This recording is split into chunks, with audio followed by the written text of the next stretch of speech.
Unfollowing things that make you spend. Let me ask you something. When was the last time you opened Instagram and didn't see something you wanted to buy? Your feed isn't entertainment. It's a 24/7 shopping mall disguised as social media. I unfollowed every single account that made me want to spend money. Fashion brands, lifestyle influencers, anyone selling a dream I couldn't afford. You know what happened? My anxiety dropped, my bank account grew, and I stopped feeling like I was failing at life every time I opened my phone. The average person sees over 5,000 ads per day. That's 5,000 psychological attacks on your wallet. But here's the crazy part. Most people don't even realize it's happening. They think they're just browsing, just staying connected, but every scroll is a transaction, your attention for their profit. Wearing the same outfits on repeat. I own 7 identical black t-shirts, 3 pairs of jeans, and 2 jackets. That's it. You know what I don't own? Decision fatigue. You know what I don't waste?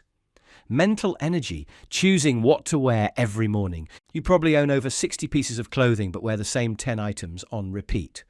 I used to be the same way. Closet full of clothes, nothing to wear. Always buying more, never satisfied. Then I learned something that blew my mind. Steve Jobs wore the same black turtleneck every day. Obama wore only blue or grey suits. Mark Zuckerberg owns 20 identical grey t-shirts. These aren't fashion statements. They're productivity hacks. They understood that your brain makes 35,000 decisions per day.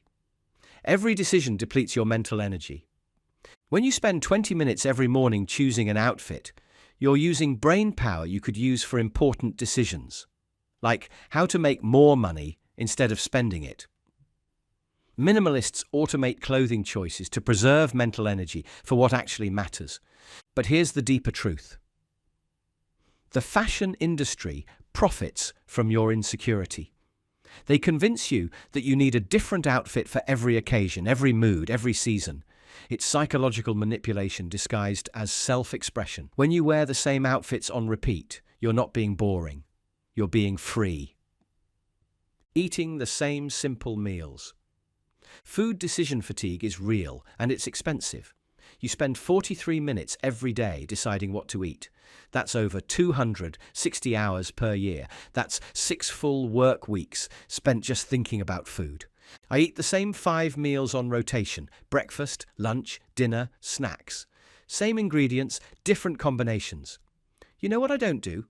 Stand in my kitchen at 7 p.m. wondering what's for dinner. You know what I don't do?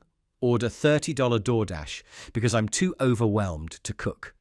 The average American spends $4,380 per year on takeout. That's more than most people have in their emergency fund. Minimalists spend less than half that because they've eliminated decision fatigue around food. The restaurant industry wants you to believe that cooking is hard, time-consuming, boring. They profit from your convenience, but cooking the same simple meals is actually liberating. You save money, time, and mental energy. You eat healthier, and you break free from the cycle of food anxiety that keeps you broke. Saying no to convenience spending. Convenience spending nearly destroyed my financial future. $5 for coffee I could make at home, $8 for airport water, $15 in delivery fees for a $12 meal, $20 for gas station snacks during a road trip. I started tracking every convenience purchase for 1 month. The total, $347. That's over $4,000 per year. That's a vacation. That's an emergency fund. That's compound interest working for me instead of against me. The average person spends $2,746 per year on convenience purchases. But here's the psychological trap. Each purchase feels small, insignificant. $5 here, $10 there. Your brain doesn't register the cumulative impact. Minimalists carry water bottles, pack snacks, and make coffee at home, not because they're cheap, but because they refuse to pay the convenience tax. They plan ahead to avoid expensive last-minute decisions. They understand that convenience spending is just laziness disguised as necessity. Buying fewer higher quality items. I used to buy cheap everything.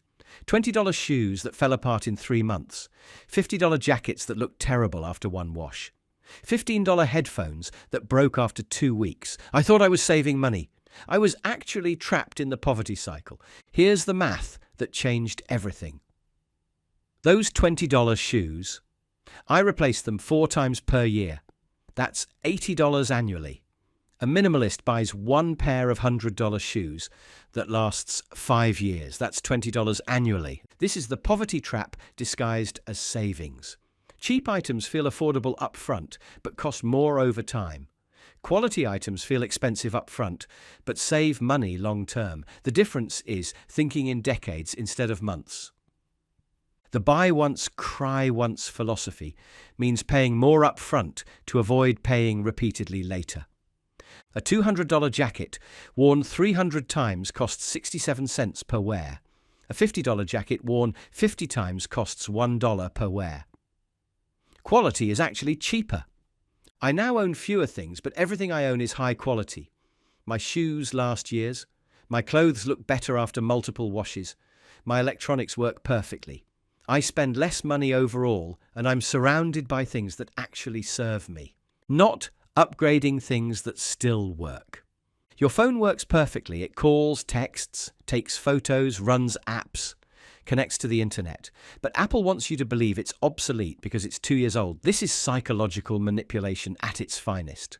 I used my iPhone for 4 years, not because I couldn't afford a new one, but because the old one did everything I needed. While my friends were spending $1,200 every 2 years on phone upgrades, I was investing that money. The average person upgrades their phone every 2 years, spending $1,200 annually. Minimalists upgrade every 5 years, spending $240 annually. That's a $960 annual difference for the exact same functionality. But here's the deeper issue. Companies profit from planned obsolescence. They design products to feel outdated before they actually break. They release new versions with marginal improvements and massive marketing campaigns. They've convinced you that having last year's model makes you a failure. Minimalists resist this manipulation by asking one simple question. Does this still do what I need it to do? If yes, they keep it. Avoiding just-in-case purchases.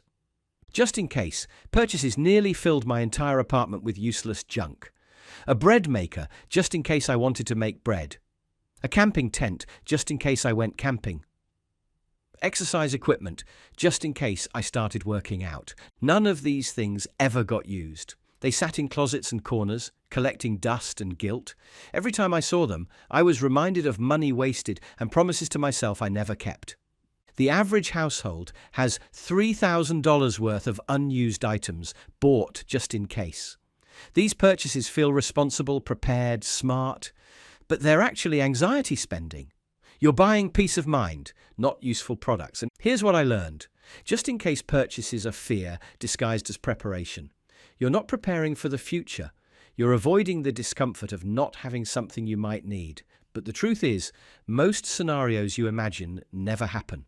I stopped buying anything just in case and started asking what's the worst thing that happens if I don't buy this. Usually the answer was nothing serious.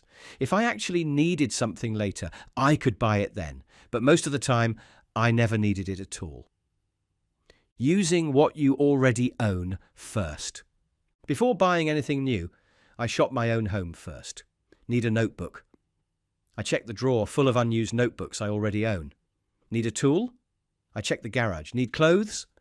I check the closet full of things I forgot I had. This habit revealed something shocking. I already owned solutions to most problems I was about to pay to solve again. That jacket I bought last year and wore once. Those shoes sitting in the back of my closet. The accessories buried in drawers. The average person uses only 20% of what they own regularly. The other 80% sits forgotten, creating a false sense of scarcity. You feel like you don't have enough while surrounded by abundance you can't see. I started doing Shop Your Closet challenges. I'd spend 30 minutes going through my possessions, rediscovering things I'd forgotten about. It felt like getting new stuff without spending money. I created new outfits from existing pieces. I found tools I'd bought duplicates of. I discovered books I'd never read. The out of sight, out of mind psychology keeps you buying things you already own. Minimalists organize their possessions so they can see and use everything. They treat their homes like stores they've already shopped at. When you use what you already own first, you develop gratitude for what you have instead of constantly wanting what you don't have. Questioning every want purchase. I developed a superpower. I can distinguish between wants and needs instantly. Every time I want something, I ask 5 questions. Do I need this? Will I use this regularly? Do I have space for this? Can I afford this without debt? Will I still want this in 6 months? Most wants fail this test, and that's the point. Wants are emotional. Needs are logical. The retail industry profits from emotional purchases. They design stores to trigger feelings, not thoughts. Bright lights, upbeat music, limited time offers, social proof. Everything is designed to make you buy before you think. They want you to feel first and rationalize later. But by the time you get home, the feeling is gone and you're stuck with the purchase. I started letting logic override emotion when it came to spending money. I'd write down why I wanted something and come back to it later. Most of the time, the reasons seemed silly in the cold light of day. The 5-question filter eliminated probably 80% of my impulse purchases. The money I saved went into investments that actually grew my wealth instead of cluttering my space. The 24 to 48 hour wait rule. This rule saved me thousands of dollars and countless regrets. See something you want? Wait 1 day. Still want it? Wait another day. Most desires fade when you give them time to breathe. I used to buy things immediately when I wanted them. Online shopping made it so easy. See it, want it, buy it, regret it. The cycle repeated endlessly. My apartment filled with things I'd bought impulsively and never used. The wait rule broke this cycle completely. I'd add things to my cart and then close the browser. I'd bookmark items and revisit them later. 90% of the time, I no longer wanted them. Retailers know that purchase desire peaks immediately and drops rapidly over time. That's why they use urgency tactics. Limited time offer, only 3 left in stock. Flash sale ending soon. They're trying to bypass your rational mind and trigger immediate action. Studies show that waiting periods reduce impulse purchases by 80%. The items you thought you needed yesterday feel completely unnecessary today. Time is the best filter for separating wants from needs, but the wait rule taught me something deeper about human psychology. Most of our desires are temporary emotional states, not permanent needs. When you give emotions time to pass, clarity emerges. You realize you don't actually want most of the things you think you want. The money I saved from implementing the wait rule is now invested in index funds, earning compound interest. Instead of buying temporary happiness, I'm building permanent wealth. Every habit I just shared saves money not by making you suffer, but by making you smarter. You spend less because you want less. You want less because you're not being manipulated into wanting more. The money you save from these habits compounds over time. Minimalism isn't just a lifestyle choice. It's a wealth-building strategy disguised as simplicity. You have 2 choices. Stay trapped in the consumption cycle. Always buying but never satisfied. Always spending but never wealthy. Or become impossible to manipulate. Buy only what serves you and use the money you save to build the life you actually want. If this opened your eyes to how much money you're actually throwing away, I would recommend for you to subscribe and see my next video.